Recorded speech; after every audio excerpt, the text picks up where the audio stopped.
Donald ট্রাম্পের white house থেকে আসছে সরাসরি যুদ্ধের হুমকি। অন্যদিকে ইরান আর রাশিয়া মিলে তৈরি করছে এক শক্তিশালী প্রতিরক্ষা দেওয়া। পরিস্থিতি এখন এমন পর্যায়ে যে কোনো মুহূর্তে মধ্যপ্রাচ্যে আগুনের শিখা জ্বলে উঠতে পারে। কেন ট্রাম্প হঠাৎ এত আক্রমণাত্মক হয়ে উঠছিলেন এবং ইরান রাশিয়ার এই গোপন আঘাত কেন যুক্তরাষ্ট্রের ঘুম হারাম করে দিয়েছে? ট্রাম্পের আলটিমেটাম, হয় চুক্তি করো নয়তো ধ্বংস। প্রেসিডেন্ট ট্রাম্প সরাসরি হুঁশিয়ারি দিয়েছেন। হোয়াইট হাউসে সাংবাদিকদের প্রশ্নের জবাবে তিনি বলেছেন, ইরানের নেতাদের সামনে এখন একটাই পথ, একটি ফেয়ার ডিল বা চুক্তিতে সই করা। ট্রাম্পের দাবি, গত কয়েক মাসে ইরানে হাজার হাজার মানুষ মারা গেছে এবং 837 জনকে ক্রেনে ঝুলিয়ে ফাঁসি দেওয়ার পরিকল্পনা ছিল সরকারের। ট্রাম্পের ভাষায়, আমি বলে দিয়েছি, একজনকে ফাঁসি দিলেও আমি সাথে সাথে ইরানে বোমা মারব। ট্রাম্প এখানে লিমিটেড মিলিটারি স্ট্রাইক বা সীমিত সামরিক হামলার কথা ভাবছেন, অর্থাৎ পুরো যুদ্ধ নয়, বরং ইরানের নির্দিষ্ট কিছু সামরিক বা সরকারি স্থাপনায় নিখুঁত হামলা চালিয়ে তাদের আলোচনার টেবিলে বাধ্য করা। ইরান রাশিয়া টেলিফোনে যুদ্ধের ছক। ঠিক যখন ট্রাম্প হুমকি দিচ্ছেন, তখন ইরানের পররাষ্ট্রমন্ত্রী আব্বাস আরাকচি ফোন করলেন রাশিয়ার পররাষ্ট্রমন্ত্রী সার্গেই ল্যাভরভকে। এটা কি কেবল সৌজন্যমূলক আলাপ? একদমই না। ইরানের দাবি, তারা একটি ন্যায়সঙ্গত চুক্তি চায় যা তাদের পারমাণবিক অধিকার রক্ষা করবে। রাশিয়ার সমর্থন। ল্যাভরভ সরাসরি বলেছেন, ইরানের পারমাণবিক কেন্দ্রে হামলা করা হবে একটি মারাত্মক অপরাধ। এখানে লক্ষ্য করার মতো বিষয় হলো, রাশিয়া আর ইরান এখন কেবল রাজনৈতিক বন্ধু নয়, তারা সামরিকভাবেও একজোট। একদিকে সমুদ্রে জয়েন্ট নেভাল ড্রিল বা নৌমহড়া চলছে, অন্যদিকে রাজনৈতিক টেবিলে তারা আমেরিকার বিরুদ্ধে এক কাট্টা। ঘনিয়ে আসছে কি যুদ্ধের মেঘ? আমেরিকার বিশাল রণতরী ইউএসএস জেরাল্ড আর ফোর্ড এখন ভূমধ্যসাগরে অবস্থান করছে। এটি আমেরিকার সবচেয়ে আধুনিক এবং শক্তিশালী নিউক্লিয়ার পাওয়ার্ড এয়ারক্রাফট ক্যারিয়ার। এর আগে ইউএসএস আব্রাহাম লিঙ্কনও এই অঞ্চলে পৌঁছেছে। অন্যদিকে ইরানও কিন্তু বসে নেই। স্যাটেলাইট ইমেজে দেখা গেছে, গত বছর ইসরায়েলি হামলায় ক্ষতিগ্রস্ত ইরানের ইমাম আলী মিসাইল বেস আবার মেরামত করা হচ্ছে। মাটির নিচে ব্যালিস্টিক মিসাইল লঞ্চ করার সাইলো বা সুড়ঙ্গগুলো নতুন করে তৈরি করা হচ্ছে। অর্থাৎ ইরান যুদ্ধের জন্য পুরোপুরি প্রস্তুত হয়ে টেবিলে বসছে। একটা বড় পাওয়ার গেম চলছে। ওমানের মধ্যস্থতায় জেনেভায় আলোচনা চললেও দুই পক্ষই একে অপরকে বিশ্বাস করতে পারছে না। ট্রাম্প চাইছেন নিজের ইমেজে একটি বড় জয়, একটি নতুন পরমাণু চুক্তি। ইরান চাইছে আমেরিকার অর্থনৈতিক নিষেধাজ্ঞা থেকে মুক্তি, কিন্তু নিজের সামরিক শক্তি না কমিয়ে। রাশিয়া চাইছে মধ্যপ্রাচ্যে আমেরিকার প্রভাব কমিয়ে নিজেদের আধিপত্য বজায় রাখতে। ওয়াল স্ট্রিট জার্নালের রিপোর্ট অনুযায়ী, ট্রাম্প যদি সবুজ সংকেত দেন, তবে আগামী কয়েকদিনের মধ্যে ইরানের ওপর হামলা হতে পারে। তবে এই হামলা কি কেবল ইরানকে চুক্তিতে বাধ্য করবে, নাকি এটি একটি পূর্ণাঙ্গ আঞ্চলিক যুদ্ধের জন্ম দিবে?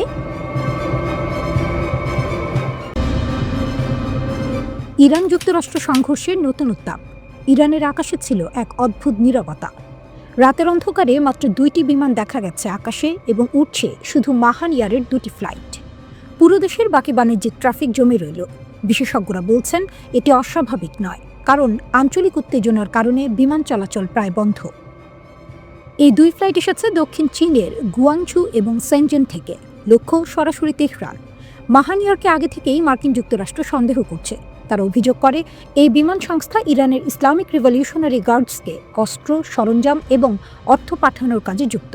অবশ্য ইরান এই অভিযোগ প্রত্যাখ্যান করেছে। আকাশপথ বন্ধ। ইরানের সীমান্তে যুদ্ধের ছাপ।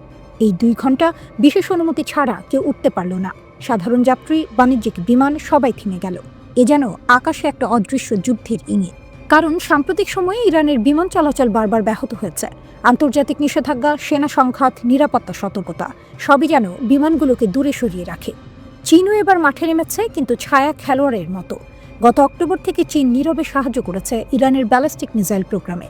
মার্কিন এবং ইউরোপীয় গোয়েন্দা সূত্র জানিয়েছে, ইরান নিষেধাজ্ঞা অমান্য করে মিসাইল প্রযোজনা চালু করেছে। চীনের কাছ থেকে 2000 টনের সোডিয়াম পারক্লোরেট এসেছে, যা মিসাইলের মূল উপাদান। এ যেন যুদ্ধের ছক এক পাত্রে তৈরি হচ্ছে। আকাশে শান্তি নেই, রাস্তায়ও নেই। উর্মিয়ায় বিক্ষোভকারীরা পুলিশ বাহিনীর সঙ্গে সামনাসামনি লড়ছে। কেউ অবরুদ্ধ রাস্তা থেকে ইট ছুঁড়ে দিচ্ছে, কেউ চিৎকার করছে, ডেথ টু দ্য ডিক্টেটর। কারাগারে গাড়ি ভেঙে রাখা হয়েছে, দেয়ালে লেখা ডেথ টু কামি। এক একটি শব্দ যেন মৃত্যুর ঝড়ের বার্তা। চীন সরাসরি যুক্তরাষ্ট্রকে দমিয়ে বলল, আপনি অন্য দেশের অভ্যন্তরীণ বিষয়ে হস্তক্ষেপ করছেন। আন্তর্জাতিক আইন মেনে চলুন। রাশিয়া একসাথে যোগ করলেও যুক্তরাষ্ট্রের কর্মকাণ্ড আন্তর্জাতিক নিয়ম বাহিত ব্যবস্থাকে ধ্বংস করছে। আমরা তেহরানের পাশে রয়েছে। আন্তর্জাতিক চাপ, কূটনৈতিক আক্রমণ, কিন্তু তেহরানও পিছপা নয়। ইরানের পররাষ্ট্রমন্ত্রী আব্বাস আরাকচি জানালেন, আমরা যুদ্ধের জন্য প্রস্তুত, কিন্তু সংলাপও খোলা। আমাদের সেনারা সর্বোচ্চ প্রস্তুতিতে। যদি মার্কিন বা ইসরায়েলি ভুল থাকে, আমরা কঠোরভাবে প্রতিক্রিয়া দেখাব। যুক্তরাষ্ট্র ইতিমধ্যেই নাগরিকদের সতর্ক করেছে, ইরান ছাড়ুন। এদিকে পেনসিলভেনিয়ায় ট্রাম্পের ওপর হামলার রক্তমাখা ছবি দেখিয়ে ইরানের রাষ্ট্রীয় টিভি হুঁশিয়ারি দিয়ে বলেছে, এবার আর বুলেট লক্ষ্যভ্রষ্ট হবে না। তেহরানে এক শেষকৃত্য অনুষ্ঠান চলার সময় ক্যাপশনে পার্সি ভাষায় বার্তাটি দেয় দেশটির টিভি চ্যানেল। ইসরায়েলের i24 নিউজ এবং জেরুজালেম পোস্ট পত্রিকার এক সাংবাদিক পার্সি ভাষা থেকে অনুবাদ করে এক্সে এই পোস্টটি শেয়ার করেন। এমন পরিস্থিতিতে ট্রাম্প প্রকাশ্যেই হুমকি দিয়ে বলেন, ইরান যদি কঠোরভাবে বিক্ষোভে দমনপীড়ন চালায়, তবে যুক্তরাষ্ট্র বিক্ষোভকারীদেরকে উদ্ধারে এগিয়ে আসবে। ট্রাম্পের এই মন্তব্য ঘিরেই চটেছে ইরান। 2024 সালের জুলাই মাসে পেনসিলভেনিয়ার জনসভায় বন্দুকধারীর গুলি থেকে অল্পের জন্য রক্ষা পায় ট্রাম্প। কান ঘেঁষে বেরিয়ে যাওয়া সেই গুলিতে তার রক্তপাত হয়েছিল। ইরানকে নিয়ে মন্তব্যের জেরে ট্রাম্পের সেই রক্তমাখা মুখ, মুষ্টিবদ্ধ হাত আর কান ঘেঁষে বেরিয়ে যাওয়া বুলেটের স্মৃতির ছবি সম্প্রচার করে মার্কিন প্রেসিডেন্টকে হুঁশিয়ারি দিয়ে রাখল দেশটির টিভি চ্যানেল। ট্রাম্পকে দেয়া এটি ইরানের সবচেয়ে স্পষ্ট হুমকি। মধ্যপ্রাচ্য যেন বারুদের স্তূপ, একটু হাওয়া লাগলেই বিস্ফোরণ। ঠিক সেই মুহূর্তে এক আঞ্চলিক শক্তি স্পষ্ট করে লাইন টেনে দিল। সেই দেশটি হল তুরস্ক। ইরানকে ঘিরে যখন উত্তেজনা চরমে, যুক্তরাষ্ট্রের প্রেসিডেন্ট ডোনাল্ড ট্রাম্প প্রকাশ্যে ইরানের বিক্ষোভকারীদের সমর্থন জানাচ্ছেন, তখন তুরস্ক বলছে, ইরানের বিরুদ্ধে কোনো সামরিক অভিযান আমরা সমর্থন করি না, একদমই না। তুরস্কের পররাষ্ট্রমন্ত্রী হাকান ফিদান সরাসরি সতর্ক করে বলেছেন, শক্তি ব্যবহার করলে সংকট কমবে না, বরং আরও গভীর হবে। তার ভাষায়, ইরানের সমস্যার সমাধান ইরানের ভেতর থেকেই আসতে হবে, বাইরে থেকে বোমা বা হুমকি দিয়ে নয়। ইরানে যদি বাইরের শক্তি সামরিক হস্তক্ষেপ করে, তাহলে কি হবে? তুরস্ক বলছে, পুরো অঞ্চলটাই অস্থিতিশীল হয়ে পড়বে। হাকান ফিদান পরিষ্কার করে বলেছেন, আমরা চাই সমস্যার সমাধান হোক সংলাপের মাধ্যমে। ইরানে ব্যাপক অস্থিরতা হলে সেটা এই অঞ্চলের সহ্য ক্ষমতার বাইরে চলে যাবে। তাই আমরা কূটনৈতিক চেষ্টা চালিয়ে যাব। যুক্তরাষ্ট্র ও ইরান মধ্যস্থতাকারী হোক বা সরাসরি আলোচনায় নিজেদের মধ্যে বিষয়টা মেটা। এই বক্তব্যটা খুব গুরুত্বপূর্ণ, কারণ তুরস্ক শুধু মুখে মুখে নয়, বাস্তব কূটনীতিতেও মধ্যস্থতার ভূমিকা নিতে চায়। অন্যদিকে তেহরানও চুপ নেই। ইরানের পররাষ্ট্রমন্ত্রী আব্বাস আরাকচি জাতিসংঘে চিঠি দিয়ে বলেছেন, ইরানের অভ্যন্তরীণ বিষয়ে যে কোনো বিদেশি হস্তক্ষেপ তারা প্রত্যাখ্যান করে। তার দাবি, শান্তিপূর্ণ বিক্ষোভকে বাইরে থেকে নাশকতার দিকে ঠেলে দেওয়া হচ্ছে। তিনি যুক্তরাষ্ট্রের মানবাধিকার বিষয়ক বক্তব্যেরও কড়া সমালোচনা করেছেন। ইরানের বার্তা স্পষ্ট, দেশের সার্বভৌমত্ব ও সীমান্ত রক্ষায় তারা কোনো ছাড় দেবে না। এই উত্তেজনার মধ্যেই আরেকটি নীরব কিন্তু গুরুত্বপূর্ণ ঘটনা ঘটেছে। একসময়ের চরম প্রতিদ্বন্দ্বী ইরান ও সৌদি আরব আঞ্চলিক নিরাপত্তা নিয়ে আলোচনা করছে। দুই দেশের পররাষ্ট্রমন্ত্রীদের বৈঠক ইঙ্গিত দিচ্ছে, মধ্যপ্রাচ্যের রাজনীতিতে নতুন সমীকরণ তৈরি হচ্ছে। চীন প্রকাশ্যে যুক্তরাষ্ট্রের সমালোচনা করেছে। বেজিং বলছে, কোনো দেশের অভ্যন্তরীণ বিষয়ে হস্তক্ষেপ আন্তর্জাতিক আইনের লঙ্ঘন। তাদের মতে, জাতিসংঘ সনদের ভিত্তিতে গড়া আন্তর্জাতিক আইনই বৈশ্বিক ব্যবস্থার মূল স্তম্ভ। শক্তিধর দেশগুলো যদি এই আইন মানতে ব্যর্থ হয়, তাহলে পৃথিবী আবার জঙ্গলের আইনে ফিরে যাবে। রাশিয়াও একই সুরে কথা বলছে। রুশ পররাষ্ট্রমন্ত্রী সের্গেই ল্যাভরভ বলেছেন, যুক্তরাষ্ট্র নিজেরাই যে আন্তর্জাতিক ব্যবস্থা গড়েছিল, এখন তারাই সেটাকে ভেঙে ফেলছে। তিনি স্পষ্ট করে জানিয়েছেন, ইরান ও রাশিয়ার সম্পর্ক কোনো তৃতীয় পক্ষ ভাঙতে পারবে না। বুশেহর পারমাণবিক বিদ্যুৎ কেন্দ্র থেকে শুরু করে উত্তর দক্ষিণ করিডোর, এই সহযোগিতা দীর্ঘমেয়াদী। এই মুহূর্তে তুরস্ক, চীন, রাশিয়া তিন দেশই বলছে, যুদ্ধ নয়, সংলাপই শেষ রাস্তা। কিন্তু ইতিহাস বলে, উত্তেজনার সময় সবচেয়ে কঠিন কাজটাই হলো শান্ত থাকা। এদিকে ইরানে হামলার হুমকির মধ্যে মধ্যপ্রাচ্যে বিমানবাহী রণতরী পাঠাচ্ছে যুক্তরাষ্ট্র। মার্কিন প্রতিরক্ষা দপ্তর পেন্টাগনের নির্দেশে বিমানবাহী রণতরী USS আব্রাহাম লিঙ্কন এবং এর সঙ্গে থাকা স্ট্রাইক গ্রুপ দক্ষিণ চীন সাগর থেকে মধ্যপ্রাচ্যের দিকে যাত্রা শুরু করেছে। যুক্তরাষ্ট্র এর সম্প্রচার মাধ্যম নিউজ নেশনের এক প্রতিবেদনে এই কথা বলা হয়েছে। ভেনেজুয়েলায় অভিযানের কারণে বর্তমানে মধ্যপ্রাচ্য বা ইউরোপে যুক্তরাষ্ট্রের বিমানবাহী কোনো রণতরী মোতায়েন নেই। এমন সময়েই যুক্তরাষ্ট্র মধ্যপ্রাচ্যে বিমানবাহী রণতরী পাঠাচ্ছে। ওয়াল স্ট্রিট জার্নালের প্রতিবেদনে বলা হয়েছে, বর্তমানে ক্যারিবীয় অঞ্চলে যুক্তরাষ্ট্রের 12টি যুদ্ধজাহাজ মোতায়েন করা হয়েছে, আর বর্তমানে মধ্যপ্রাচ্যে দেশটির যুদ্ধজাহাজ রয়েছে 6টি। বিক্ষোভে জ্বলছে ইরান, হুমকি দিচ্ছেন ট্রাম্প। কিন্তু যুক্তরাষ্ট্র কি সত্যিই হামলা চালাতে পারবে? ভেনেজুয়েলার প্রেসিডেন্ট নিকোলাস মাদুরোর পতনের পর যুক্তরাষ্ট্রের প্রেসিডেন্ট ডোনাল্ড ট্রাম্প এবার দৃষ্টি ঘুরিয়েছেন ইরানের দিকে। 13 জানুয়ারি ট্রাম্প স্পষ্ট ভাষায় হুঁশিয়ারি দেন, ইরান যদি বিক্ষোভকারীদের হত্যা বন্ধ না করে তবে বড় মূল্য দিতে হবে। তিনি সরাসরি ইরানের জনগণকে উদ্দেশ্য করে বলেন, প্রতিবাদ চালিয়ে যাও, সাহায্য আসছে। এই বক্তব্য অনেকের মনে প্রশ্ন তুলেছে, যুক্তরাষ্ট্র কি ইরানে ভেনেজুয়েলার মতো কোনো অভিযান চালাতে চায়? ইরান কেন ভেনেজুয়েলা নয়? এই প্রশ্নের উত্তর বুঝতে হলে আগে ভেনেজুয়েলার পরিস্থিতি দেখতে হবে। ভেনেজুয়েলার পতনের অন্যতম কারণ ছিল দেশটির দুর্বল ও প্রায় অচল বিমান প্রতিরক্ষা ব্যবস্থা। রাশিয়ার দেয়া S-300VM ও BUK M2E সিস্টেম ঠিকভাবে রক্ষণাবেক্ষণ করা হয়নি। অনেক রাডার বছরের পর বছর কাজই করছিল না, ফলে যুক্তরাষ্ট্র খুব সহজেই কারাকাসের আকাশে বিশেষ বাহিনী নামাতে পেরেছিল। কিন্তু ইরান সম্পূর্ণ ভিন্ন একটি বাস্তবতা। ইরানের শক্তিশালী প্রতিরক্ষা দেয়াল। ইরান বহু বছর ধরে সম্ভাব্য হামলার জন্য প্রস্তুতি নিচ্ছে। আজ ইরানের কাছে রয়েছে রাশিয়ার S-300 ও আধুনিক S-400, চীনের HQ-9B দীর্ঘপাল্লার ক্ষেপণাস্ত্র, নিজস্ব তৈরি বাভার 373 এয়ার ডিফেন্স সিস্টেম। ইরানি সংসদ সদস্য আবুল ফজল জোরাভান্দ জানিয়েছেন, রাশিয়ার MiG-29 ইতিমধ্যে এসেছে, Su-35 আসছে পথে। চীন ও রাশিয়া বিপুল সংখ্যক এয়ার ডিফেন্স সিস্টেম সরবরাহ করছে। HQ-9B ক্ষেপণাস্ত্র রেঞ্জ প্রায় 300 কিলোমিটার। বাভার 373 এর রেঞ্জও 300 কিলোমিটারের বেশি বলে দাবি করা হয়। 2025 সালের যুদ্ধে ইসরায়েলের হামলার পর ইরান এই প্রতিরক্ষা আরও শক্ত করেছে।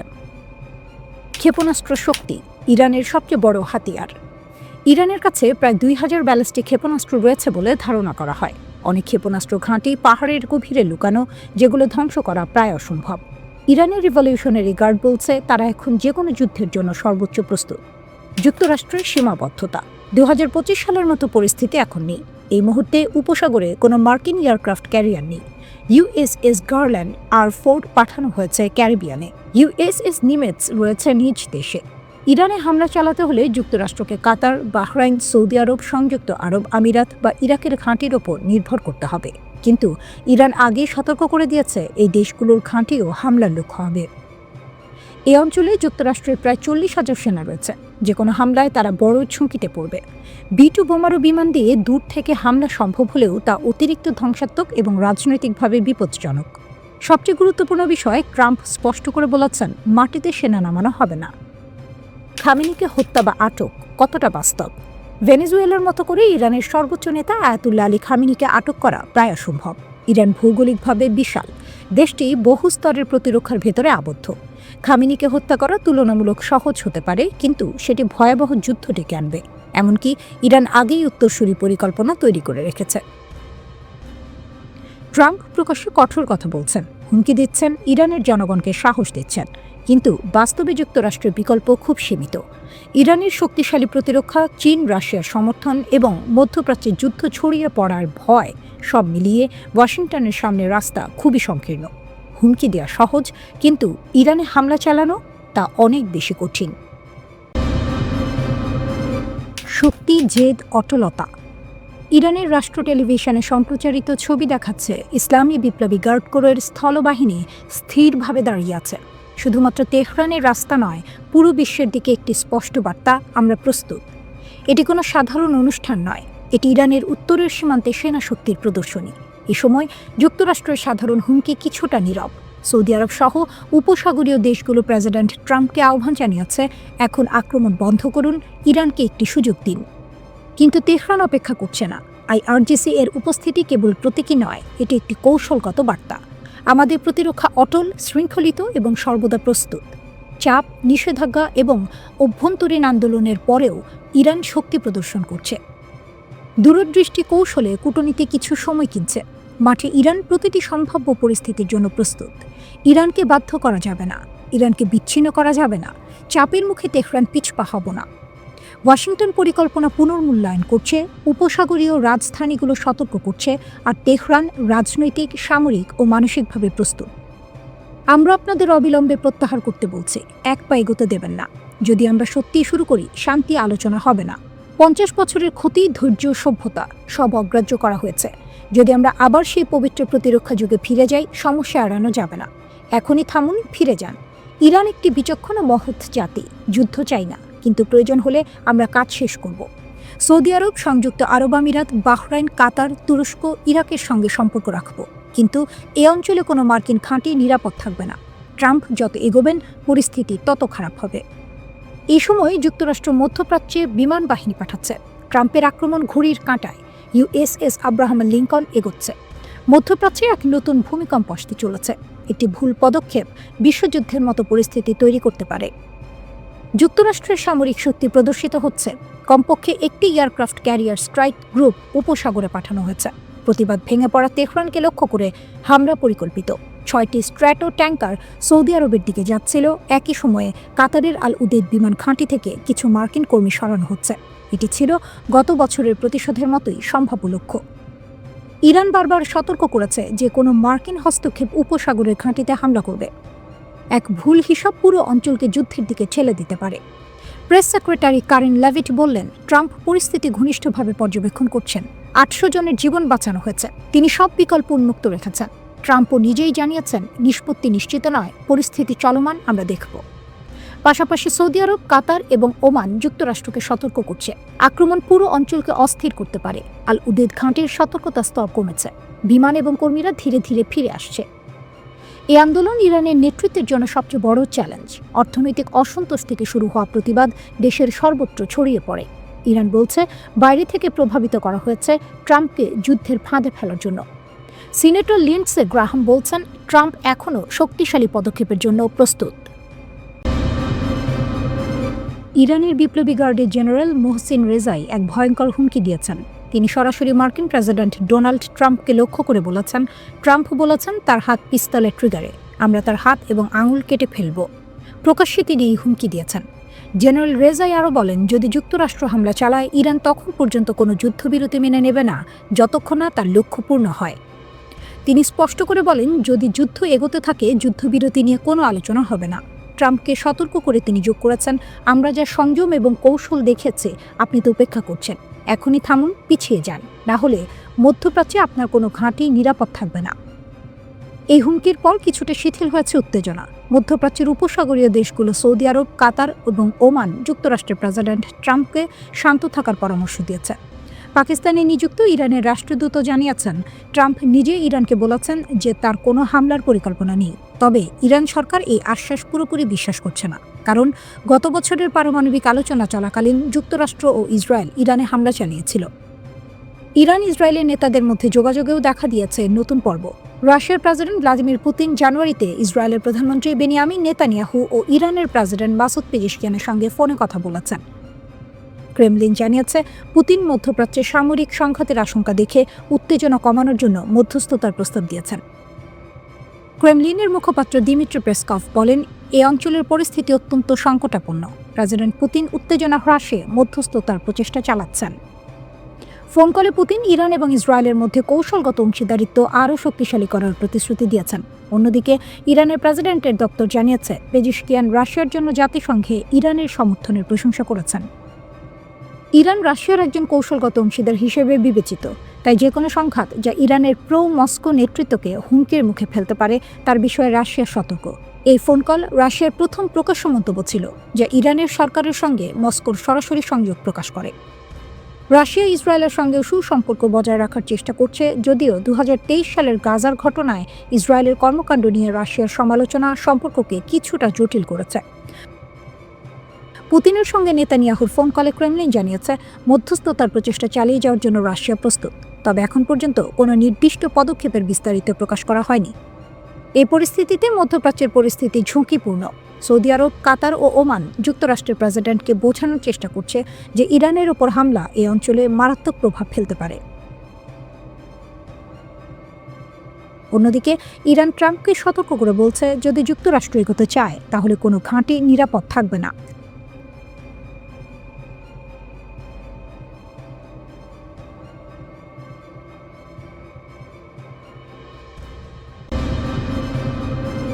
ইরানের সবচেয়ে শক্তিশালী সামরিক বাহিনী Islamic Revolutionary Guard Corps IRGC একটি ভয়ঙ্কর হুমকি দিয়েছে। তাদের ঘনিষ্ঠ একটি টেলিগ্রাম চ্যানেলে দাবি করা হয়েছে, কাতারে মার্কিন সামরিক কমান্ডাররা কোথায় লুকিয়ে আছেন সেই জায়গা তারা চিহ্নিত করে ফেলেছে। কাতারের গোপন অবস্থান নিয়ে কী দাবি?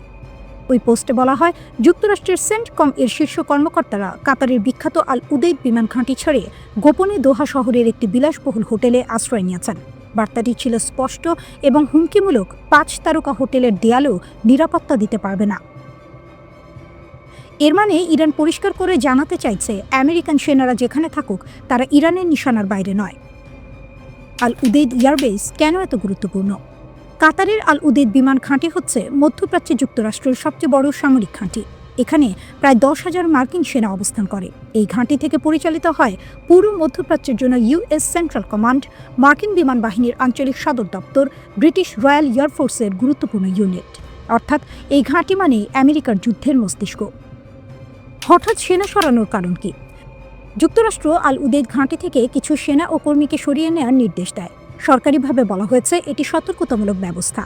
একই সঙ্গে মার্কিন পররাষ্ট্র দপ্তর মধ্যপ্রাচ্যে অবস্থানরত মার্কিন নাগরিকদের সতর্ক থাকতে বলেছে এবং সামরিক স্থাপনায় অপ্রয়োজনীয় যাতায়াত এড়িয়ে চলার নির্দেশ দিয়েছে।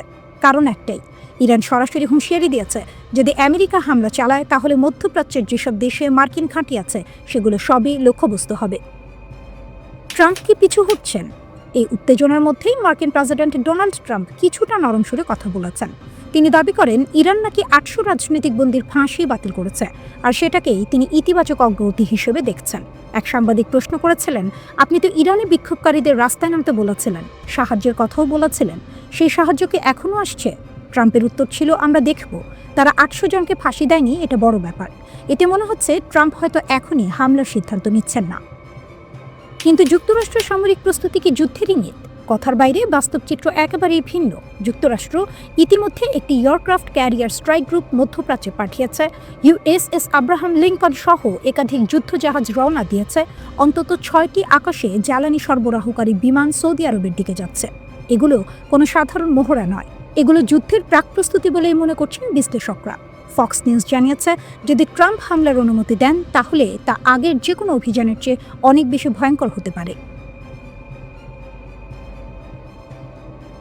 আরব দেশগুলো কেন আতঙ্কিত?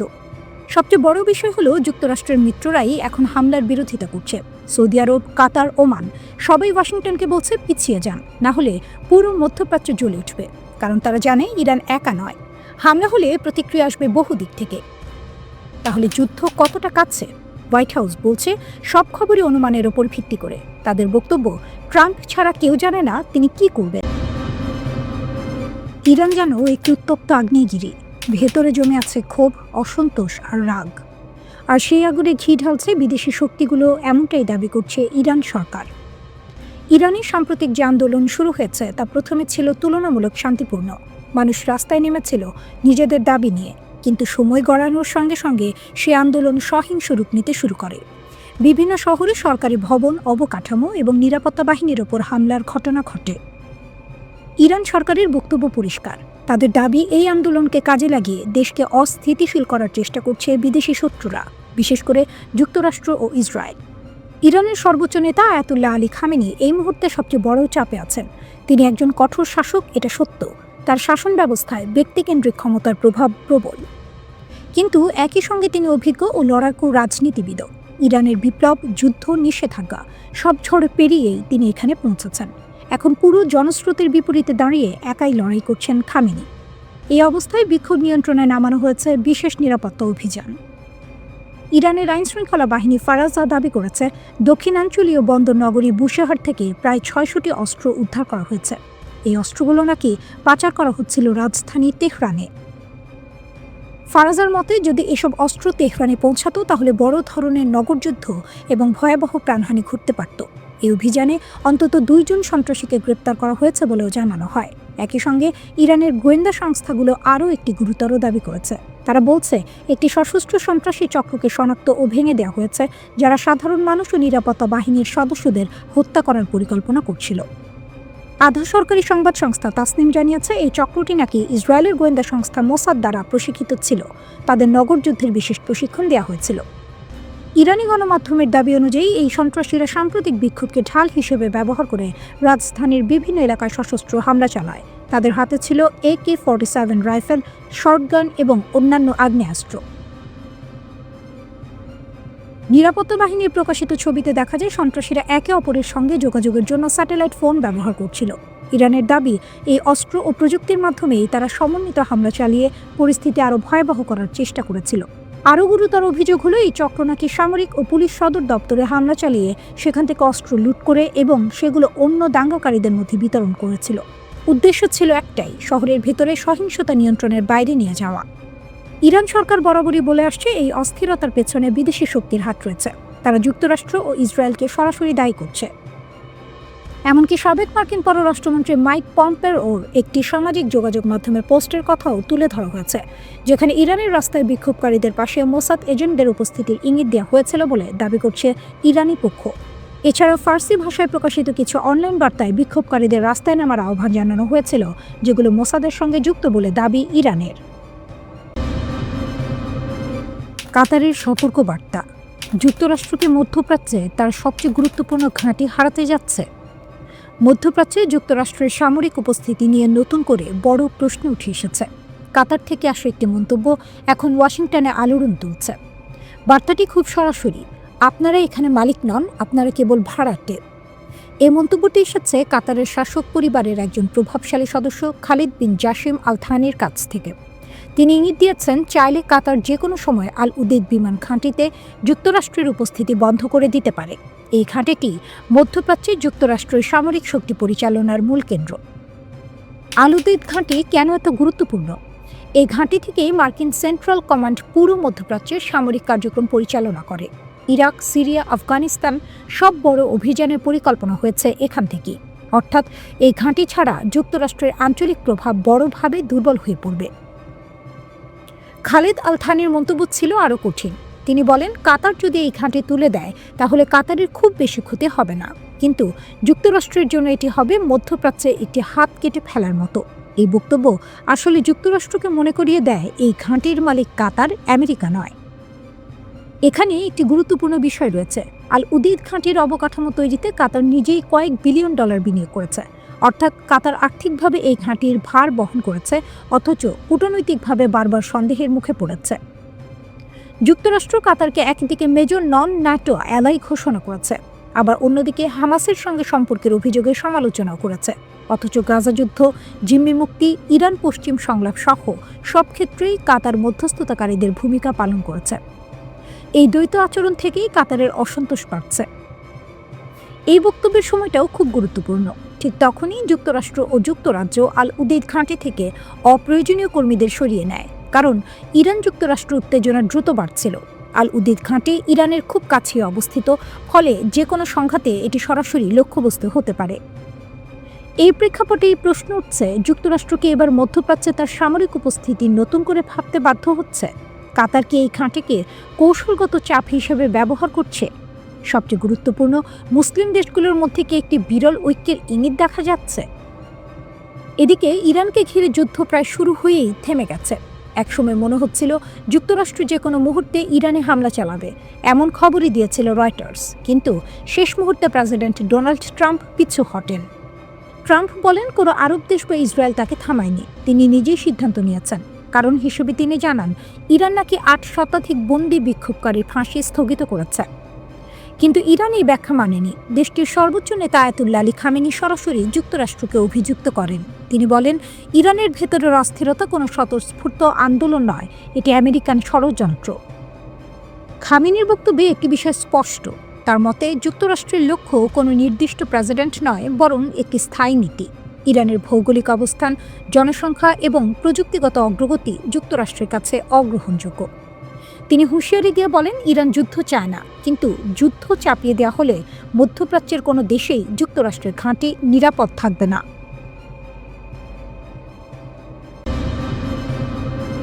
ইরানের বিমান প্রতিরক্ষা ব্যবস্থা সত্যিই কি যুক্তরাষ্ট্র ও ইসরায়েলের ভয়ঙ্কর আক্রমণ ঠেকাতে পারবে? এই লড়াইটা শুধু মিসাইল বনাম মিসাইলের নয়, এটা রাডার, স্টেলথ প্রযুক্তি আর কয়েক সেকেন্ডের সিদ্ধান্তের যুদ্ধ। এক মুহূর্ত দেরি মানেই ধ্বংস। ইরানের জন্য সবচেয়ে বড় হুমকি হচ্ছে যুক্তরাষ্ট্র ও ইসরায়েলের ব্যবহার করা F-35 লাইটেনিং II যুদ্ধবিমান। এগুলো পঞ্চম প্রজন্মের স্টেলথ ফাইটার জেট। সাধারণ ভাষায় বললে, এই বিমানগুলো এমনভাবে তৈরি যে রাডার সহজে ধরতেই পারে না।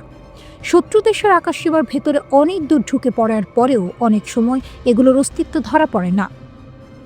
2024 সালের অক্টোবরে ইসরায়েল যখন ইরানের গুরুত্বপূর্ণ সামরিক স্থাপনায় হামলা চালায়, তখন আন্তর্জাতিক বিভিন্ন রিপোর্টে বলা হয় ইসরায়েলি যুদ্ধবিমানগুলো ইরানের আকাশ প্রতিরক্ষা এড়িয়ে সরাসরি লক্ষ্যবস্তুতে আঘাত হানে। এখানেই ইরানের সবচেয়ে বড় চ্যালেঞ্জ, এই অদৃশ্য শত্রুকে কিভাবে সময়মতো শনাক্ত করা যাবে। দীর্ঘদিন ধরে ইরানের আকাশ প্রতিরক্ষার মূল ভরসা ছিল রাশিয়ার দেয়া S-300 PMU-2 সিস্টেম। এটি অনেক দূর থেকে শত্রু বিমান বা মিসাইল শনাক্ত করতে পারে, কিন্তু 2024 সালের শেষ দিকে ইসরায়েলের নির্ভুল হামলায় এই S-300 সিস্টেমের শেষ সক্রিয় ব্যাটারিগুলো ধ্বংস হয়ে যায় বলে দাবি করা হয়। এর ফলে ইরানের আকাশ প্রতিরক্ষায় বড় ধরনের ফাঁক তৈরি হয়। এই ঘটনাই দেখিয়ে দেয় পুরনো রুশ প্রযুক্তি আধুনিক পশ্চিমা ইলেকট্রনিক যুদ্ধ আর স্মার্ট মিসাইলের সামনে কতটা দুর্বল। এরপর ইরান সামনে আনে তাদের নিজস্ব তৈরি ব্যবস্থা বাভার 373। ইরানের দাবি এই সিস্টেম রাশিয়ার S-400 কিংবা আমেরিকার প্যাট্রিয়ট সিস্টেমের সমতুল্য।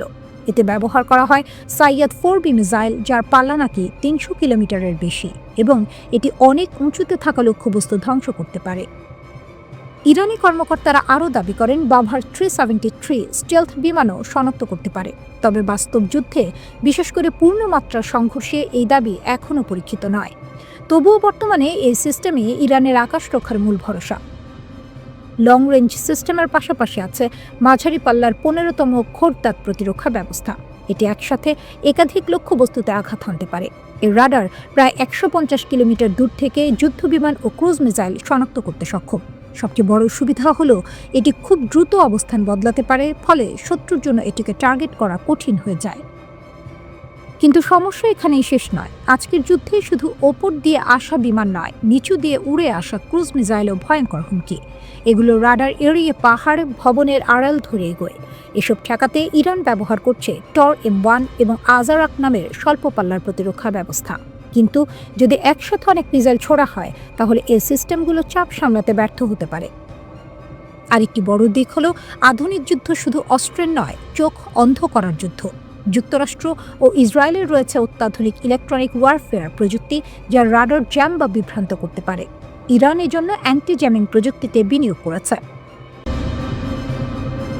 ইরান ও যুক্তরাষ্ট্রের মধ্যে উত্তেজনা আবারও বিপজ্জনক পর্যায়ে পৌঁছেছে। দুপক্ষের বক্তব্যে এখন আর কূটনৈতিক ভাষা নেই, আছে সরাসরি হুমকি, পাল্টা হুমকি এবং শক্তি প্রদর্শন।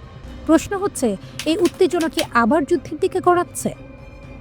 ইরানের সশস্ত্র বাহিনীর মুখপাত্র জেনারেল আবুল ফাজল শাখারি সরাসরি বলেছেন, ট্রাম্পের হুমকিকে আমরা খুব একটা গুরুত্ব দিই না, কিন্তু যদি আমাদের সর্বোচ্চ নেতার দিকে কোনো আক্রমণাত্মক হাত বাড়ানো হয়, তাহলে সেই হাত কেটে ফেলা হবে। শুধু তাই নয়, তিনি আরও বলেন, আমরা তাদের শান্তি ও নিরাপত্তা কেড়ে নেব, তাদের পৃথিবী আগুনে পুড়বে। এই বক্তব্য এসেছে এমন এক সময়ে যখন ডোনাল্ড ট্রাম্প প্রকাশ্যে বলেছেন ইরানের নেতৃত্ব পরিবর্তনের প্রয়োজন আছে। অর্থাৎ শুধু নীতি পরিবর্তন নয়, শাসন ব্যবস্থাই বদলাতে হবে, এমন ইঙ্গিত দিয়েছেন তিনি। ইরান এই মন্তব্যকে সরাসরি শাসক গোষ্ঠীর ওপর আঘাত হিসেবে দেখছেন। ট্রাম্প দাবি করেছেন ইরানে 800-এর বেশি মানুষকে ফাঁসি দেওয়ার পরিকল্পনা ছিল।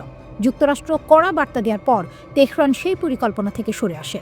ট্রাম্প বলেন, আমরা জানিয়ে দিয়েছিলাম এটা হলে খুব খারাপ দিন আসবে। এরপর তারা কাউকে ফাঁসি দেয়নি। তবে তিনি এটাও বলেছেন, ভবিষ্যতে কি হবে সেটা বলা যায় না। অর্থাৎ সামরিক বিকল্প এখনও পুরোপুরি বন্ধ নয়। এই উত্তেজনার মূল কারণ শুরু হয় গত বছরের 28 ডিসেম্বর। ইরানে অর্থনৈতিক সংকট, মুদ্রার ব্যাপক পতন ও বেকারত্বের কারণে দেশ জুড়ে বিক্ষোভ শুরু হয়। সরকার কঠোর হাতে তা দমন করে। যুক্তরাষ্ট্রভিত্তিক মানবাধিকার সংস্থাগুলোর দাবি, এই দমনে অন্তত 4510 জন নিহত হয়েছে। ইরানের সর্বোচ্চ নেতা আয়াতুল্লাহ আলী খামেনি এসব মৃত্যুর জন্য সরাসরি যুক্তরাষ্ট্রকে দায়ী করেছেন। তিনি ট্রাম্পকে অপরাধী আখ্যা দিয়ে বলেছেন, যুক্তরাষ্ট্রই এই অস্থিরতা উস্কে দিয়েছে। এই পরিস্থিতিতে আরেকটি গুরুতর আশঙ্কার কথা বলেছেন আন্তর্জাতিক বিশ্লেষকরা। সাবেক পারমাণবিক অস্ত্র পরিদর্শক ডেভিড অলব্রাইট বলেছেন, ইরানের ভেতরে যদি দীর্ঘদিন বিশৃঙ্খলা চলতে থাকে, তাহলে দেশটি তার পারমাণবিক স্থাপনাগুলো সুরক্ষিত রাখতে ব্যর্থ হতে পারে। ইন্টারনেট বন্ধ, প্রশাসনিক অচলাবস্থা, সব মিলিয়ে পারমাণবিক নিরাপত্তা ঝুঁকির মুখে পড়তে পারে। এর মধ্যে ইসরায়েল নতুন করে হুঁশিয়ারি দিয়েছে। গত বছর ইরান ও ইসরায়েলের মধ্যে 12 দিনের যুদ্ধ হয়েছিল। সেই অভিজ্ঞতা সামনে রেখে ইসরায়েল বলছে, ইরান যদি আবার ভুল হিসাব করে হামলা চালায়, তাহলে এমন শক্তি দিয়ে জবাব দেওয়া হবে যা ইরান আগে কখনো দেখেনি। ইরানও কেবল সামরিক ভাষায় সীমাবদ্ধ নেই, তারা এবার আইনি পথে হাঁটছে। তেহরান ঘোষণা দিয়েছে যুক্তরাষ্ট্র ও ইসরায়েলের বিরুদ্ধে আন্তর্জাতিক আদালতে মামলা করার প্রস্তুতি চলছে। দেশ জুড়ে বিশেষ তদন্ত দল গঠন করা হয়েছে।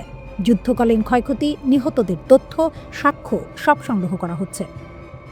একই সঙ্গে দেশের ভেতরে নিয়ন্ত্রণ আরও কড়া করা হয়েছে। ইরান সরকার প্রায় 40,000 স্টারলিংক স্যাটেলাইট ইন্টারনেট সংযোগ বন্ধ করে দিয়েছে। তাদের দাবি, এই নেটওয়ার্ক ব্যবহার করে যুক্তরাষ্ট্র ও ইসরায়েল বিক্ষোভ উস্কে দিচ্ছে। ইরান বলছে এই লড়াই শুধু ইরানের নয়, পুরো মধ্যপ্রাচ্যের। ইরান, ইরাক, হিজবুল্লাহ, ফিলিস্তিনি গোষ্ঠী ও ইয়েমেনের আনসারুল্লাহ সবাই একসঙ্গে যুক্তরাষ্ট্র ও ইসরায়েলের বিরুদ্ধে দাঁড়াবে। পারস্য উপসাগরে উত্তেজনা বাড়ছে। একদিকে মার্কিন যুদ্ধজাহাজ, অন্যদিকে ইরানের কড়া ভাষণ। প্রশ্ন হচ্ছে, এটা কি আরেকটি যুদ্ধের পূর্বাভাস? ইরানের সর্বোচ্চ নেতা আয়াতুল্লাহ আলী খামেনি ইসলামী বিপ্লবের বার্ষিকীতে ভাষণ দিয়েছেন। তিনি সারা দেশে হওয়া গণসমাবেশের প্রশংসা করে বলেছেন, ইসলামী প্রজাতন্ত্র আগের চেয়ে আরও শক্তিশালী, আরও শত্রুরা হতাশ। মার্কিন চাপকে তিনি উপহাস করেছেন এবং নতুন যুদ্ধের আশঙ্কা খারিজ করে দিয়েছেন। তার বার্তা পরিষ্কার, ইরান ভয় পায় না। কিন্তু একই সময় আরেকটি ছবি দেখা যাচ্ছে। যুক্তরাষ্ট্র মধ্যপ্রাচ্যে দ্বিতীয় একটি বিমানবাহী রণতরী পাঠানোর প্রস্তুতি নিচ্ছে বলে খবর। যদিও আনুষ্ঠানিক নির্দেশ এখনো দেয়া হয়নি, তবে মার্কিন কর্মকর্তারা বলছেন প্রস্তুতি চলছে। ইতিমধ্যে যুদ্ধবিমান, যুদ্ধজাহাজ এবং বহুস্তরীয় আকাশ প্রতিরক্ষা ব্যবস্থা অঞ্চলটিতে মোতায়েন আছে। আরেকটি ক্যারিবীয় যোগ হলে মার্কিন নৌ উপস্থিতি আরও শক্তিশালী হবে। এখন মূল প্রশ্ন, কেন এই শক্তির প্রদর্শন? কারণ ইরানের পারমাণবিক কর্মসূচি নিয়ে যুক্তরাষ্ট্রের সঙ্গে আলোচনা চলছে, কিন্তু তা খুবই নাজুক অবস্থায়। সামান্য ভুল হিসাব পুরো প্রক্রিয়া ভেঙে দিতে পারে। এই প্রেক্ষাপটে তুরস্ক গুরুত্বপূর্ণ ভূমিকা নিচ্ছে। তুরস্কের পররাষ্ট্রমন্ত্রী হাকান ফিদান ফাইন্যান্সিয়াল টাইমসকে দেয়া সাক্ষাৎকারে বলেছেন, যুক্তরাষ্ট্র ও ইরান দুই পক্ষই আপোষ করতে প্রস্তুত বলে মনে হচ্ছে। তবে তিনি সতর্ক করেছেন, যদি আলোচনা শুধু পারমাণবিক কর্মসূচির বাইরে গিয়ে ইরানের ব্যালিস্টিক ক্ষেপণাস্ত্র কর্মসূচি পর্যন্ত বিস্তৃত করা হয়, তাহলে নতুন যুদ্ধের ঝুঁকি তৈরি হতে পারে। তিনি আরও বলেন, অঞ্চলটি আরেকটি যুদ্ধ সহ্য করতে পারবে না। এমনকি সংঘাত হলেও সরকার পরিবর্তন হবে, এই ধারণাও তিনি নাকচ করেছেন। তার মতে, অবকাঠামো ক্ষতিগ্রস্ত হতে পারে, কিন্তু রাজনৈতিক ব্যবস্থা টিকে থাকবে। একটি গুরুত্বপূর্ণ তথ্যও তিনি জানিয়েছেন। জুন মাসের যুদ্ধের সময় এক রাতে মার্কিন রাজনীতিক মার্কো রুবিও তুরস্ককে ফোন করে সতর্ক করেছিলেন, কয়েক ঘন্টার মধ্যে যে কোনো কিছু ঘটতে পারে। সেই সময় ওমানে যুক্তরাষ্ট্র ইরানের বৈঠকের তারিখ নির্ধারিত ছিল, কিন্তু বৈঠকে বসেছিল আমেরিকানরা আর হামলা চালিয়েছিল ইসরায়েল। এই ঘটনায় দেখায় কত দ্রুত পরিস্থিতি বদলে যেতে পারে। অন্যদিকে মার্কিন ভাইস প্রেসিডেন্ট জেডি ভ্যান্স বলেছেন, যুক্তরাষ্ট্র এখনও কূটনৈতিক সমাধান চায়, কিন্তু যদি চুক্তি না হয় তাহলে আরেকটি বিকল্প টেবিলে আছে। অর্থাৎ সামরিক পদক্ষেপ পুরোপুরি বাতিল হয়নি। তার স্পষ্ট কথা, ইরান যেন কখনো পারমাণবিক অস্ত্র না পায়, সেটাই মূল লক্ষ্য। ইরানও নিজের লাল দাগ টেনে দিয়েছে। ইরানি কর্মকর্তারা সতর্ক করেছেন, বিশেষ করে ইসরায়েলের পক্ষ থেকে কোনো হামলা হলে তার জবাব হবে চূর্ণকারী। তারা বলছে, ইসরায়েলের কোনো পদক্ষেপ মার্কিন সমন্বয় ছাড়া সম্ভব নয়, তাই আক্রমণ হলে জবাবও হবে বড় এবং অনুতাপজনক। ইসরায়েলের প্রধানমন্ত্রী বেনিয়ামিন নেতানিয়াহু যুক্তরাষ্ট্রে গিয়ে প্রেসিডেন্ট ট্রাম্পের সঙ্গে আলোচনা করবেন। তার মতে, ইরানকে নিয়ে আলোচনার কিছু নীতিমালা থাকা উচিত, যা শুধু ইসরায়েলের নয়, পুরো মধ্যপ্রাচ্যের নিরাপত্তার জন্য জরুরি।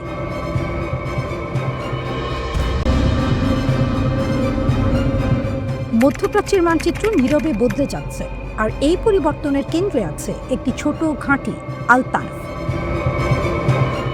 যুক্তরাষ্ট্র হঠাৎ করে দক্ষিণ সিরিয়ার কৌশলগত আল তানফ ঘাঁটি থেকে তাদের সেনা সরিয়ে নিয়েছে। প্রায় এক দশক ধরে সেখানে মার্কিন সেনারা অবস্থান করছিল। সিরিয়া, ইরাক ও জর্ডানের সংযোগস্থলে অবস্থিত এই ঘাঁটি ছিল অত্যন্ত সংবেদনশীল। এখন সেখানে আর কোনো মার্কিন সেনা নেই। সরঞ্জাম গুটিয়ে নেওয়া হয়েছে, কনভয় বেরিয়ে গেছে, নিয়ন্ত্রণ হস্তান্তর করা হয়েছে। সরকারি ব্যাখ্যা বলছে, এটি কূটনৈতিক সমন্বয়ের অংশ। বাশার আল আসাদ সরকারের পতনের পর সিরিয়ার নতুন নেতৃত্বের সঙ্গে যুক্তরাষ্ট্রের সম্পর্ক উষ্ণ হয়েছে, নিষেধাজ্ঞা শিথিল হয়েছে, হোয়াইট হাউসে বৈঠক হয়েছে। সিরিয়া নাকি আবার আইএস বিরোধী জোটে যুক্ত হয়েছে। কাগজে কলমে সবকিছু সহযোগিতার গল্প, কিন্তু বাস্তবতা কি এত সরল? এই প্রত্যাহার ঘটেছে এমন এক সময়ে যখন ইরান প্রকাশ্যে হুঁশিয়ারি দিচ্ছে উত্তেজনা বাড়লে মধ্যপ্রাচ্যে থাকা মার্কিন ঘাঁটিগুলো তাদের নিশানায় আসতে পারে। আর আল তানফ কোনো সাধারণ ঘাঁটি ছিল না। 2016 সালে স্থাপিত এই ঘাঁটি ছিল M2 মহাসড়কের পাশে, যা বাগদাদকে দামেস্কের সঙ্গে যুক্ত করে। এটি ছিল আইএস বিরোধী অভিযান পরিচালনার কেন্দ্র, সিরীয় বিরোধী যোদ্ধাদের প্রশিক্ষণ স্থল এবং ইরানের আঞ্চলিক প্রভাবের বিপরীতে একটি মার্কিন প্রতীকী অবস্থান। তাহলে প্রশ্ন ওঠে, এটি কি কৌশলগত পুনর্বিন্যাস নাকি চাপের মুখে পিছু হটা? টাইমস অফ ইন্ডিয়ার প্রতিবেদনে বলা হয়েছে, প্রায় 15 দিন ধরে চুপিসালে সরঞ্জাম সরানো হচ্ছিল। কোনো নাটকীয় ঘোষণা হয়নি। ধীরে ধীরে ঘাঁটি খালি হয়েছে। এখন মার্কিন সেনারা জর্ডানে সরে গেছে এবং সেখান থেকেই সমন্বয় করছে।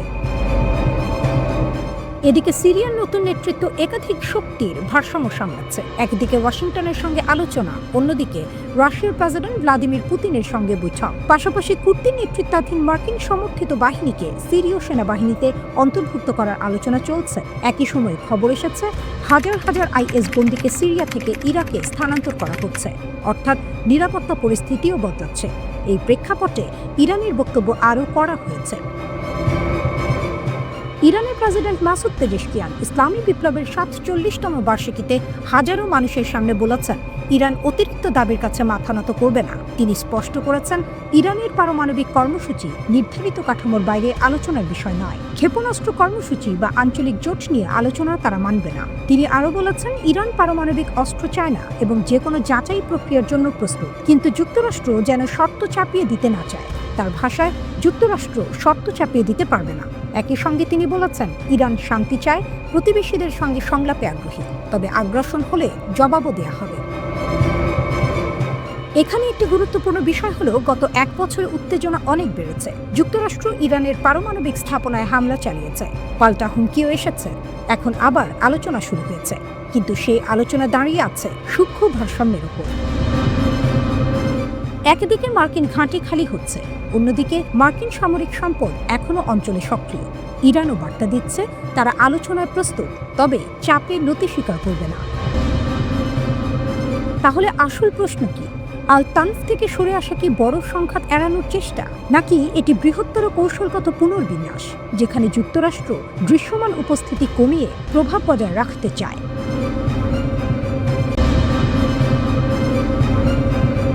মধ্যপ্রাচ্যে আবারও যুদ্ধের গন্ধ। যুক্তরাষ্ট্র ও ইরানের আলোচনার টেবিলে টানটান উত্তেজনা। বাইরে কূটনীতি, ভেতরে কি যুদ্ধের প্রস্তুতি? নিউ ইয়র্ক টাইমসের এক প্রতিবেদনে বলা হয়েছে, যখন যুক্তরাষ্ট্র ও ইরানের আলোচকরা পারমাণবিক সীমা নিয়ে উত্তপ্ত কূটনৈতিক আলোচনায় ব্যস্ত, তখন পেন্টাগনের যুদ্ধ পরিকল্পনাকারীরা সম্ভাব্য সামরিক সংঘাতের নানা দৃশ্যপট তৈরি করছে। অর্থাৎ আলোচনার পাশাপাশি যুদ্ধের হিসাব নিকাশও চলছে। প্রতিবেদন অনুযায়ী, প্রেসিডেন্ট ডোনাল্ড ট্রাম্প প্রকাশ্যে ইরানের বিরুদ্ধে ভয়াবহ বিমান হামলার হুমকি দিলে পেন্টাগনের ভেতরে দ্বিধা তৈরি হয়। 11 ফেব্রুয়ারির অনুসন্ধানী প্রতিবেদনে বলা হয়, ট্রাম্পের প্রকাশ্য কঠোর হুমকি যুক্তরাষ্ট্রের বাস্তব সামরিক প্রস্তুতির চেয়ে অনেক এগিয়ে ছিল। জটিল ও বড় আকারের সামরিক অভিযান চালানোর মতো প্রস্তুতি তখন পুরোপুরি ছিল না।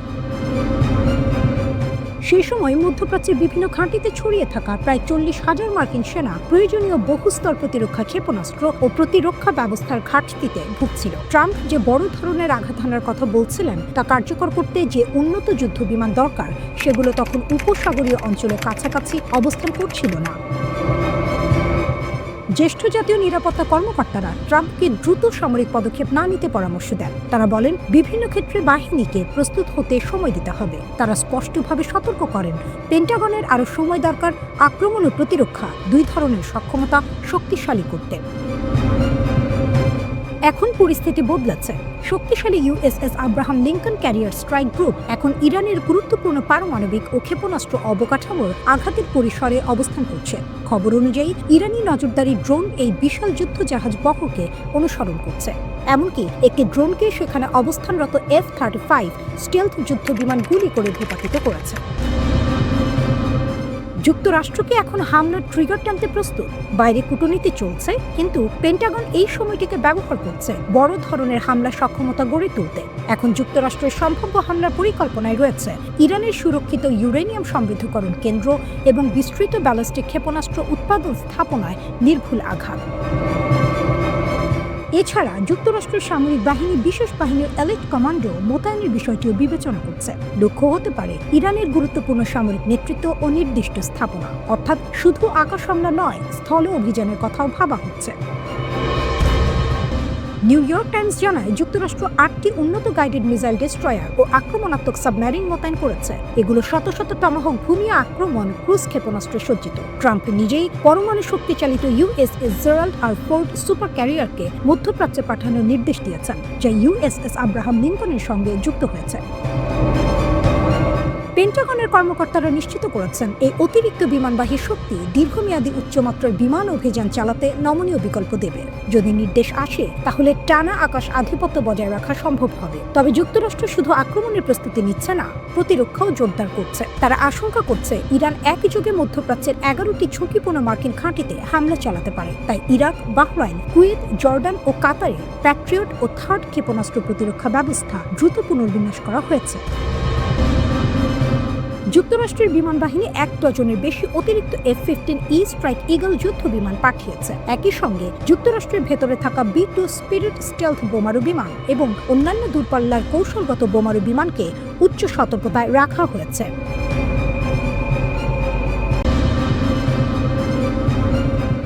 মহাকাশ এখন শুধু বিজ্ঞান বা গবেষণার জায়গা নয়, এটি হয়ে উঠেছে কৌশলগত শক্তির নতুন মঞ্চ।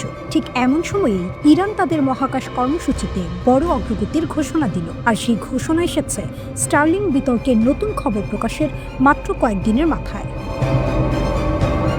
খবর অনুযায়ী ইরান তাদের প্রথম দেশীয় রাডার ইমেজিং নজরদারি স্যাটেলাইট তৈরি করেছে। এটি দূর অনুধাবন বা রিমোট সেন্সিং সক্ষমতায় একটি নতুন মাইলফলক। ইরান স্পেস এজেন্সির প্রধান হাসান সালারিয়া প্রেস টিভিকে দেয়া বক্তব্যে এই অগ্রগতির কথা জানান। ইরান বলছে, তারা রাডার ইমেজিং স্যাটেলাইটের 2টি সংস্করণ তৈরি ও নকশা করেছে, রেড 1 এবং রেড 2।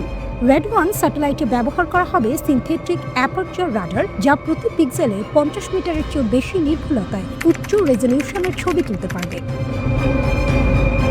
সালারিয়া জানিয়েছেন, প্রথম স্যাটেলাইটটি এখন সংযোজন পর্যায়ে রয়েছে এবং উন্মোচনের আগে চূড়ান্ত কারিগরি পরীক্ষা চলছে। অন্যদিকে রেড 2 স্যাটেলাইট আরও বেশি নির্ভুলতার জন্য তৈরি হচ্ছে। এর ইমেজিং নির্ভুলতা প্রতি পিক্সেলে 20 মিটারেরও কম হবে। ইরানের মহাকাশ গবেষণা প্রধান বলেন, আমরা বর্তমানে 2 শ্রেণীর রাডার ইমেজিং স্যাটেলাইট রেড 1 এবং রেড 2 নকশাও তৈরি করছি। রেড 1 স্যাটেলাইটে সিনথেটিক অ্যাপারচার রাডার রয়েছে, যা প্রতি পিক্সেলে 50 মিটারের চেয়েও বেশি রেজলিউশনে উচ্চমানের ছবি তৈরি করতে পারবে। রেড 2 স্যাটেলাইট, যার ইমেজিং নির্ভুলতা 20 মিটারেরও বেশি, ইরানিয়ান স্পেস রিসার্চ সেন্টার তৈরি করছে এবং আগামী কয়েক বছরের মধ্যে এটি প্রদর্শিত হবে। অর্থাৎ শুধু অপটিক্যাল ক্যামেরার উপর নির্ভর না করে এখন ইরান সব ধরনের আবহাওয়ায় নজরদারির সক্ষমতা অর্জন করতে চাইছে। বছরের পর বছর নিষেধাজ্ঞার চাপ থাকা সত্ত্বেও ইরান তাদের মহাকাশ কর্মসূচি দ্রুত এগিয়ে নিচ্ছে। নতুন নতুন ইমেজিং ও গবেষণা স্যাটেলাইট তৈরি করা হচ্ছে। ইরানি কর্মকর্তারা এবং রাষ্ট্র ঘনিষ্ঠ সংবাদ মাধ্যম দাবি করছে, স্যাটেলাইট তৈরি ও উৎক্ষেপণে সক্ষম দেশগুলোর মধ্যে ইরান এখন বিশ্বের শীর্ষ 10 দেশের একটি। 13 ফেব্রুয়ারি ইরান তাদের প্রথম ভূস্থির কক্ষপথের স্যাটেলাইট জামজাম 1 সফলভাবে মহাকাশে পাঠিয়েছে। এই ঘোষণার সময়টিও গুরুত্বপূর্ণ। যুক্তরাষ্ট্রের এক প্রতিবেদনে স্টার্লিং সিস্টেম এবং ইরানের সাম্প্রতিক বিক্ষোভের সংযোগ নিয়ে নতুন তথ্য প্রকাশ হয়েছে। 12 ফেব্রুয়ারি ওয়াল স্ট্রিট জার্নাল জানায়, ইন্টারনেট বন্ধের সময় বিক্ষোভের চূড়ান্ত পর্যায়ে স্টার্লিং টার্মিনাল ইরানে পাচার করা হয়েছিল। প্রতিবেদনে বলা হয়, জানুয়ারিতে প্রায় 6000 স্টার্লিং টার্মিনাল ইরানে পাচার করা হয়, যাতে বিক্ষোভকারীরা স্যাটেলাইট ইন্টারনেট ব্যবহার করতে পারেন। বিক্ষোভ চলাকালে ইরান বড় আকারে স্টার্লিং সংযোগ বন্ধের উদ্যোগ নেয়। কিছু প্রতিবেদনে দাবি করা হয়েছে, প্রায় 40,000 স্টার্লিং স্টেশন নিষ্ক্রিয় করা হয়। একই প্রতিবেদনে বলা হয়, মার্কিন কর্মকর্তারা দাবি করেছেন, প্রায় 7000 স্টার্লিং টার্মিনাল স্টেট ডিপার্টমেন্ট কিনেছিল। ফলে বিষয়টি আরও কূটনৈতিক মাত্রা পায়। প্রতিবেদনে আরও বলা হয়, স্টার্লিং সরবরাহের বিষয়ে ট্রাম্প অবগত ছিলেন, তবে তিনি পরিকল্পনাটি অনুমোদন করেছিলেন কিনা তা স্পষ্ট নয়। বিক্ষোভ চলাকালে ইরান বড় আকারে স্টার্লিং সংযোগ বন্ধের চেষ্টা করে এবং দাবি ওঠে, প্রায় 40,000 স্টার্লিং স্টেশন নিষ্ক্রিয় করা হয়েছে।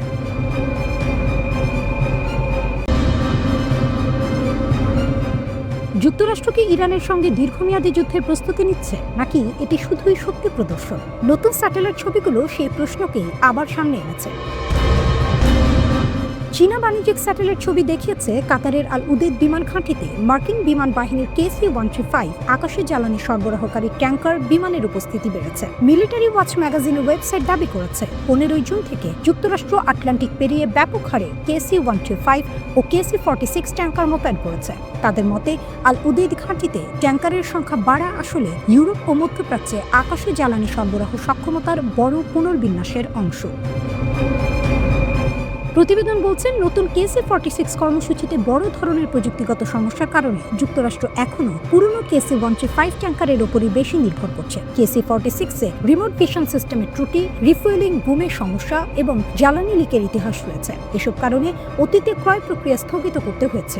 এর মিশন সক্ষমতার হারও কম। ট্যাঙ্কার বাড়ানোর পাশাপাশি যুক্তরাষ্ট্র মধ্যপ্রাচ্যে বিপুল সামরিক সরঞ্জাম আগে থেকেই মোতায়েন করেছে। কাতারের আল উদেদ এবং জর্ডানের মুওয়াফাক আল সালতি বিমান ঘাঁটি এই প্রস্তুতির দুটি প্রধান কেন্দ্র। অন্যদিকে কিছু মিডিয়া রিপোর্ট বলছে চীনা স্যাটেলাইট ছবি প্রকাশের উদ্দেশ্য হতে পারে ইরানকে সম্ভাব্য মার্কিন হামলা মোকাবিলায় শক্তিশালী করা এবং পাল্টা আঘাতের প্রস্তুতিতে সহায়তা করা। চীনা স্যাটেলাইট ছবি আরও দেখিয়েছে জর্ডানে মার্কিন সেনাবাহিনীর 3rd ক্ষেপণাস্ত্র প্রতিরক্ষা ব্যবস্থা মোতায়েন করা হয়েছে। মুওয়াফাক আল সালতি ঘাঁটিতে এই terminal high altitude area defence system দেখা গেছে। ওয়াশিংটন যদি আবার ইরানের সঙ্গে সংঘাতে জড়ায় তাহলে এই ঘাঁটি সামনের সারির প্রধান অপারেশন কেন্দ্র হতে পারে। একটি কৌশলগত বিষয়ক ওয়েবসাইট জানিয়েছে এই স্যাটেলাইট ছবি প্রকাশের সময়ই পারস্য উপসাগরের কাছে চীনা যুদ্ধজাহাজ মোতায়েনের অপ্রমাণিত খবরও সামনে আসে। প্রশ্ন উঠছে, চীন কি সম্ভাব্য হামলার তথ্য ইরানকে দিতে প্রস্তুত? প্রতিবেদন বলছে জর্ডানে 3rd মোতায়েনের তথ্য ইরান নিজের নজরদারি থেকে পেয়েছে, নাকি চীন জানিয়েছে, নাকি বাণিজ্যিক স্যাটেলাইট ছবি থেকেই জেনেছে তা পরিষ্কার নয়। তবে এই ছবি প্রকাশে ইঙ্গিত থাকতে পারে যে বেইজিং ওয়াশিংটন ও তার মিত্রদের বার্তা দিতে চাইছে তারা ইরানকে গোয়েন্দা সহায়তা দিতে পারে। মিলিটারি ওয়াচ ম্যাগাজিন বলছে কক্ষপথ ভিত্তিক নজরদারির উন্নতির ফলে এখন যুক্তরাষ্ট্রের সংবেদনশীল স্থল মোতায়েনও অনেকাংশে প্রকাশ্য দৃশ্যমান। যদিও কখনো কখনো স্যাটেলাইট জ্যামিংয়ের মতো চরম পদক্ষেপ নেওয়া হয়, তবুও বর্তমানে মার্কিন সেনাবাহিনীর কাছে মাত্র 8টি থার্ড ব্যাটারি এবং সীমিত সংখ্যক ক্ষেপণাস্ত্র প্রতিরোধ ব্যবস্থা রয়েছে। ফলে জর্ডানে একটি ব্যাটারি পাঠানো গুরুত্বপূর্ণ সিদ্ধান্ত। এদিকে খবর আছে চীনের People's Liberation Army Navy Oman উপসাগর ও উত্তর ভারত উপসাগরে একটি টাইপ 055 গাইডেড মিসাইল ডেস্ট্রয়ার পাঠিয়েছে। এর সঙ্গে রয়েছে টাইপ 052D ডেস্ট্রয়ার এবং লিয়াওয়াং-1 নামের মহাকাশ ট্র্যাকিং ও নজরদারি জাহাজ। লিয়াওয়াং-1 সাধারণ জাহাজ নয়, এটি ক্ষেপণাস্ত্র উৎক্ষেপণ, স্যাটেলাইট কার্যক্রম ও নৌ চলাচল দীর্ঘ দূরত্বে পর্যবেক্ষণ করতে পারে। টাইপ 055-কে বিশ্বের অন্যতম সক্ষম ডেস্ট্রয়ার ধরা হয়। এই সমন্বয় একটি শক্তিশালী গোয়েন্দা প্যাকেজ তৈরি করে। বিশ্লেষকরা বলছেন যদি চীনা জাহাজগুলো যুক্তরাষ্ট্র ও তার মিত্রদের নৌ চলাচলের রিয়েল টাইম তথ্য সংগ্রহ করে, সেই তথ্য ইরানের কাছে গেলে সম্ভাব্য হামলায় চমক কমে যাবে। ইরান আরও কার্যকর পাল্টা আঘাতের প্রস্তুতি নিতে পারবে।